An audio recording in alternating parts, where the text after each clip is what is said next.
Now, there's been widespread coverage this week about the story of Princess Haya Bint al-Hussein, one of the wives of the ruler of Dubai, Sheikh Mohammed Al Maktoum. You may remember I spoke to Princess Haya back in January when our former President Mary Robinson visited her in Dubai following international concern over the welfare of Princess Sheikha Latifa. Now, Princess Haya is herself in the news because she has left her husband, a highly unusual move for a senior royal in the UAE, and it's written up all along that she's hiding. Well, she's hiding apparently in a house that she bought. She paid 85 million for it. So maybe she's staying in there in protection, if you know what I mean, in a townhouse in central London. Well, I'm joined now on the line by Radha Stirling, who's founder and CEO of an organisation called Detained in Dubai. First of all, you're very welcome to the programme, Radha Stirling. What do you do, and how did the organisation come about, and why? The organisation I founded around 11 years ago when a friend and colleague of mine was detained in the UAE. He was facing injustices and unfair trials and wrongful conviction. And after his release, that became quite prominent in the media, a lot of people continued to contact me, and I realised that his case wasn't isolated, and just sort of naturally started this organisation. And can you remind listeners of the story, kind of the more recent story, starting with Latifa, but also her sister? Yes. Her sister, Sheikha Shamsa, was allegedly kidnapped by Sheikh Mohammed's people from the streets of Cambridge. And there is an ongoing investigation into that case through the Cambridge police. Then after that, Latifa, her younger sister, had tried to escape after she witnessed alleged abuse that her sister had suffered, such as forced medication and various other ill treatment. She made a film about it. Yes. Latifa had tried to escape previously, and she was caught, and then she was imprisoned and tortured as per her video testimony. And her most recent escape led to her capture from a yacht, a US-flagged yacht in international waters, in a military operation, which led to her being brought back to Dubai. Now, she was on the phone to you, as I understand it, from that yacht when they were boarded by a military-type force. That's right. She telephoned me during the attack and said that she heard gunshots outside, that she was frightened, and asked me to please help. Then all communications with all people on board the yacht were terminated, and I didn't hear from them until their later release. Unfortunately, we haven't heard from Latifa since then, except in the visit that Mary Robinson attended in December at the request of Princess Haya. Obviously, that was also widely publicised, and she was criticised for having circumvented normal United Nations protocols because the UAE had not replied to UN requests to visit Latifa, and instead Princess Haya then asked Mary Robinson to come instead, and she said that she was in the safe and loving care of her family. Now, the world didn't really believe that, and now that we've seen Princess Haya coming out and saying essentially that she was seeking asylum, that she's fearful for her life, and now she's being taken to court by Sheikh Mohammed in the UK for the return of her children to Dubai. So she will obviously, during that court case, have to provide testimony as to the ill treatment of Latifa if she's to prevent the children being sent back to Dubai. Okay. Princess Haya, as I say, spoke in January last on the programme, and she referred to the situation with Princess Latifa as a deeply private matter. We can listen now to her explaining that, and as far as she's concerned, there was, at that point anyway, no truth behind the concerns being raised about Latifa. If I thought for a single second that any shred of this was true, I wouldn't put up with it or stand for it. You might not know, but my mother died when I was 3 in a helicopter accident. And I live every single day needing to know that if anything ever happened to me, that my children would be loved and cared for and supported and done right by. And that's unequivocal. Their right to freedom, their right to safety, their right to everything else they deserve as human beings is something that if I thought for a single millisecond was not the case, I wouldn't be here and I wouldn't stand for it. That sounds like a ring of great sincerity, would you think? I would think so, but given that she is in the position of being required probably to give that sort of testimony, and now with her subsequent actions and reports in the media saying that following that interview, she investigated further into the case of Latifa and discovered things that she obviously didn't like. She perhaps discovered the abuse, discovered that she was being imprisoned. And you have to remember that Princess Haya apparently hadn't seen Latifa since that attack, except for that single day, and didn't see her after that one visitation. You know, Mary Robinson, our former president, has a very distinguished record as a lawyer. And a human rights lawyer, and that's been her area of expertise, or commitment, I suppose is what I should say, particularly since she left the presidency. But you're very cross with her about this.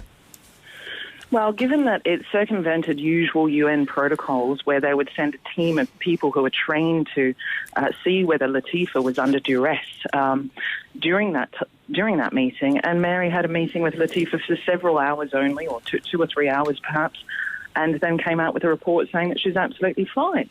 And clearly, from Latifa's testimony, she's never been fine in the custody of her family. Fergus Finlay, you know Mary Robinson very well. You were part of her election campaigning going way back.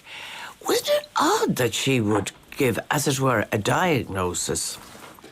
Well, it seems very odd on the face of it because she's not a psychiatric expert or a health expert. But I think any of us who've ever worked with Mary Robinson wouldn't question her integrity for a second, wouldn't question her commitment to human rights for a second.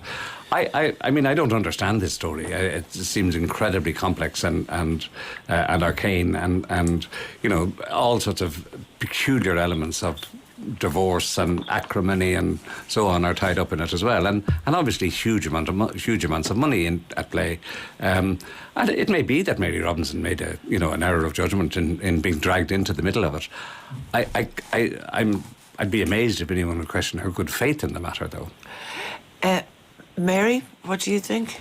It's like a children's fairy tale. I mean, maybe the wicked stepmother isn't there, but all the other ingredients are there. There's princesses, there's sheikhs, there's boats at sea. It's very hard to get your head around this, but insofar as our former president, Mary Robinson, was involved, perhaps she would, well, almost certainly she was mistaken to get involved in such a public way and make an assertion on matters of somebody's mental health or otherwise. But I don't doubt her, very much like Fergal, I would not doubt her goodwill. But it's just an extraordinary story. I can't relate it to anything. Right.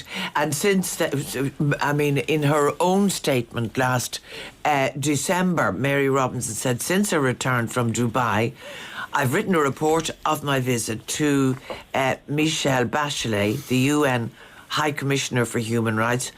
I believe future action rests with that office, with the UN Committee on Enforced Disappearances, and with the Special Rapporteur on Extrajudicial Summary or Arbitrary Executions. She says that she undertook the visit and made an assessment, not a judgment. Would you go along with that or no, Radha, and just say she should not have done it? The issue is that in having done that, Latifa's case could potentially have been closed as far as the investigation is concerned. And if the UAE, under such public scrutiny, with such disbelief over Mary Robinson's report, should then cooperate with the further requests that the UN has made to them for visitations to Latifa, and they simply haven't responded, not even to a request for proof of life. Well, I think what you were saying about the upcoming court case. Now, it's all kind of alarming because you read that they've hired protection, that they've looked for protection from the police who say they don't talk about individual cases. And, like, there are suggestions that her own life now, Princess Haya, could be at risk. But Yes. are we not getting into, like, the realms of the unbelievable to think that could happen? No, I really don't think we are. What we're seeing is an increased belligerent behaviour coming from the Gulf region. We're seeing Saudi able to kill Khashoggi in an embassy in Turkey. We're seeing an attack on an international yacht. We're seeing previously his 2 children have been seized from outside of the UAE jurisdiction. And I would say that Princess Haya is at extreme risk, and also obviously his children. He has a history of unlawfully, extrajudicially returning his children back to the UAE. So I can understand why they would be on complete lockdown with extreme security. Right. And of course there's also the question of the rules and regulations in the British jurisdiction would be somewhat different to that in the UAE.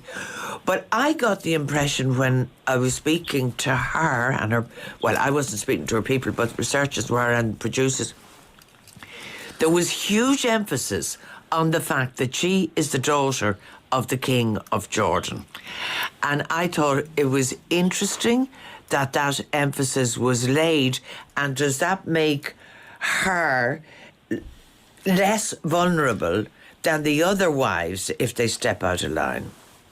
Yeah, potentially that does afford her some sort of protection, and obviously Jordan is trying to step back and would definitely not want her to return to that country, which is why the United Kingdom is actually a very safe choice for her.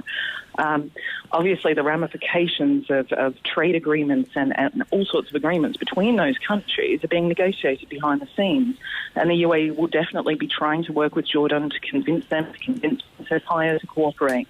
But if she went back to Dubai, her former husband, or about to be former husband, he owns the courts, he rules the courts, and there is no separation of state and judiciary. So she wouldn't stand a chance at winning any kind of custody back there. And she stands the risk that those children are also going to be locked up under house arrest or imprisoned simply to keep them away from her, just like in the case of Latifa. Right. I mean, it is like the golden cage, isn't it? Like you can be behind walls or behind windows, but if you don't have freedom, it's and we don't know. I mean, how much do you know, for example, about who is the mother of those 2 daughters, and where does she fit into all this jigsaw puzzle? Yes, exactly. I mean, he's allegedly got 6 wives, but there's also reports that he has, in fact, more. There's official reports that he has 23 children, where we know that he has 31 or more. Princess Haya was his most public wife. She attended all of the events with him. Yeah. So it was actually very surprising that she's now fled, essentially, and fled with the children in quite a dramatic political way. So the other wives, they've been just pretty much hidden away, and no one knows anything about them. They don't attend the events with him. But certainly Princess Haya has been quite his advocate for a number of years. Yes, obviously, and talked about the loving family there, and clearly talked about the loving family to Mary Robinson. But you kind of wonder what goes on behind those walls. Does one bit of a family know what the other bit of a family is doing? Amy, what do you make of it? Well, Princess Haya spent quite a lot of time here in the early 90s. She trained here under Paul Dara, the show jumper. She was quite an accomplished equestrian. That's right, and she stayed with the Mount Charles. And she represented Jordan in 2000 Olympics, and she would have been, a very well-known figure in show jumping circles here when she was here. But I think that the difference here, and Latifa is technically her stepdaughter, is that, you know what I mean, these she was kind of, I suppose they said she was vulnerable and that she needed protection, and that they were slightly able to kind of bury that story. The Mary Robinson element certainly raised it higher profile than it possibly would have if Mary Robinson hadn't gone out there. But Princess Haya is well known internationally. She's a global figure. Chaired. And, she has an opportunity here, I suppose, you know what I mean, to lift the lid on what's after happening. And it depends on, there's various stories across the paper over the week about why she's fled.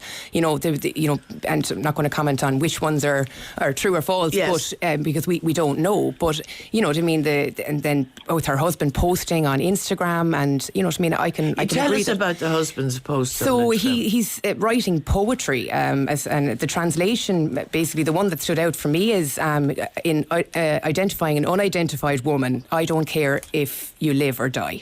So I think that, you know what I mean, to post something like that on a social media account when his wife has just fled to London would make you think. And I suppose it's bizarre. And you mentioned treason, Ken. That's right, yeah. The actual wording, it's in the Sunday Times piece here today, and it says, I'm quoting, Haya's role in the saga remains murky. In a poem posted on Instagram, Maktoum accused an unidentified woman of, quotes, treachery and betrayal, warned that, quotes, the era of your lies has ended, and concluded, I don't care if you live or die. This is in a poem. Anyway, all I can say is, having known very little about this story until we began to, it is becoming more and more fascinating. It really is. And it raises other issues, about blind eyes and money and all of that. Like, if you take that Donald Trump's first trip was to Saudi, where he was thrilled with himself because he had done this deal, where women are perpetually infantilized, and I mean, a car is not a really big deal, but we allow 17, 18-year-olds to do that, and they are not, or allowed walk on their own in a park with their kids, and we just go with it and like to do business with them. And we do business with them too, don't we? A couple of months ago, one of a previous reporter for Irish Country Living, Yvonne Kerr, is actually living in the Emirates now, and she wrote a story for us. But you know what I mean, it was about her life, which is quite nice as an expat, but she wrote a box text about the dark side of Dubai, and that was really the piece that was of most interest to our readers. And in it she said that of the 9.4 million inhabitants that make up the Arab Peninsula, 70% are low-paid migrant labourers from countries such as India, Indonesia and Philippines, and they technically have no rights at all. They're unskilled foreign workers, and they must have a sponsor. She said she was lucky, she was sponsored by her husband, who was a New Zealander, and that her life was quite pleasant. But what I mean, it's not just women in these countries. There is fundamental differences between lives here and lives there. There's huge issues of women's rights and workers' rights in that part of the world. Yeah. We're all going to take part in a World Cup soon, which seems to have been built on the back of slave labour, incredible exploitation of slavery, and many deaths. And the treatment of women, we know about. I'm really struggling to figure out how this story fits in, and it may be my own stupidity. It feels very much like I'm being asked to comment on the third series of Dallas, never having watched the first two series. I mean, it's incredibly complicated story of divorce and money and bitterness and so on. But is it more than that? Is it really more than that in this particular case? Or should we be concentrating on the point you were making a minute ago about how women are treated generally, and about how migrant workers are treated? Radha? Certainly, we've seen a lot of women trying to escape the Gulf region from the Emirates recently. We had Hind al-Baluchi, who sought asylum in Germany. We've had Rahaf Mohammed, who was obviously a very public case again, and she went to Canada. And I'm getting more and more phone calls all the time from women who are in abusive situations, are unable to get legal support for that.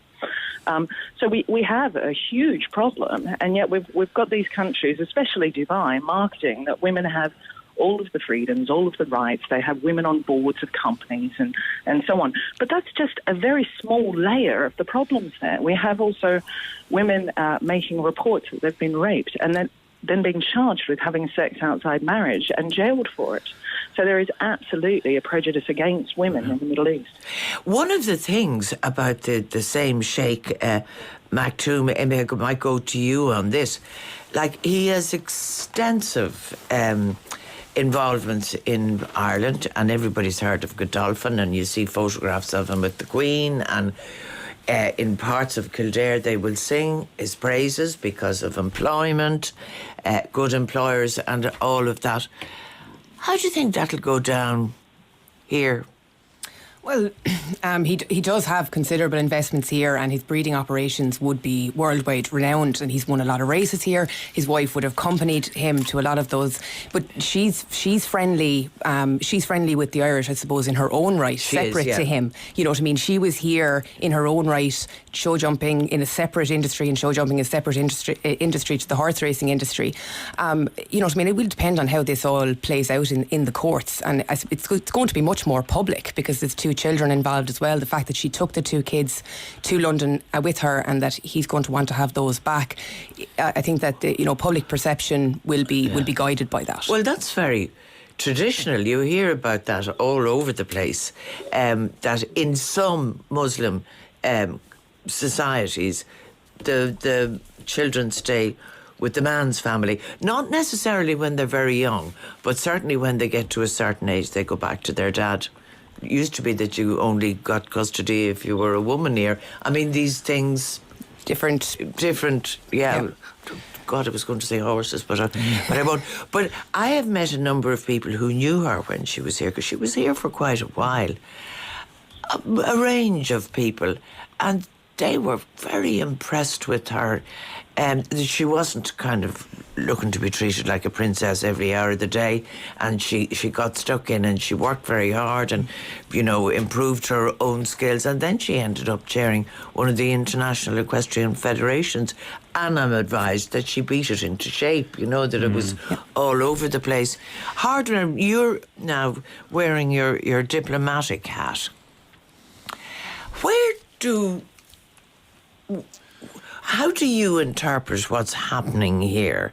I mean, clearly, listening to our guest, Radha Stirling, they're going to keep pursuing this. We're going to see coverage of there'll be widespread coverage of the court case, should it happen. Is it embarrassing for us? We do business, all of that? It's about as embarrassing as it is for everybody else who does business, which is to say not very embarrassing at all.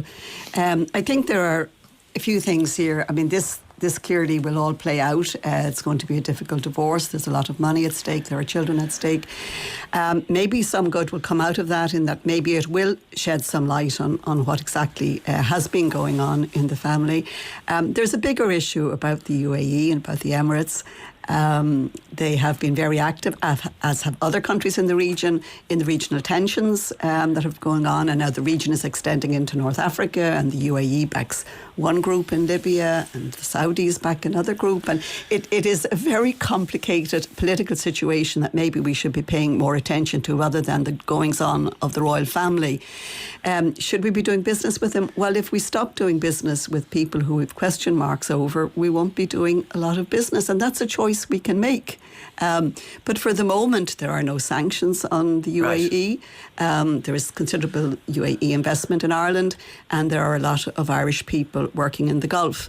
And a lot of those people went there during our own recession, when our construction industry was going down the tubes, and that's where they got work. And we should remember that too. Okay. I think. Okay, we'll leave that there for the moment. I just go back to you briefly, if I may, Radha.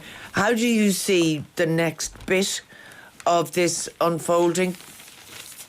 Well, I think it was quite the mistake of Sheikh Mohammed to actually take this matter to court and not try to resolve it more diplomatically between them. In the UK, we've refused, all UK courts, Scotland and England, have refused all extraditions to the UAE, and that's pretty much Europe-wide as well.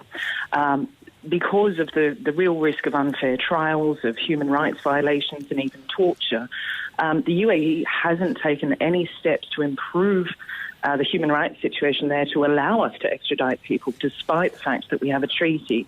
And those same rules are going to be applied in the court case. If it can be proved that these children would potentially face risk if returned to the UAE, they won't be returned. And during these proceedings, obviously, there's the opportunity for Princess Haya to call on Sheikh Latifa to testify in her case, which could then shed further light on Latifa's plight. And then we have other children who of Sheikh Mohammed who are on even more lockdown and security following Latifa's attempted escape. So all of these issues, I think, are going to be brought to the public light.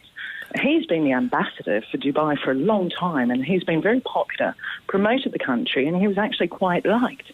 But recently, he's made so many errors of judgment and so many blatant acts of disregard for international law that he's seriously damaging the image of the country, and that could even lead to him having to hand over power to his son.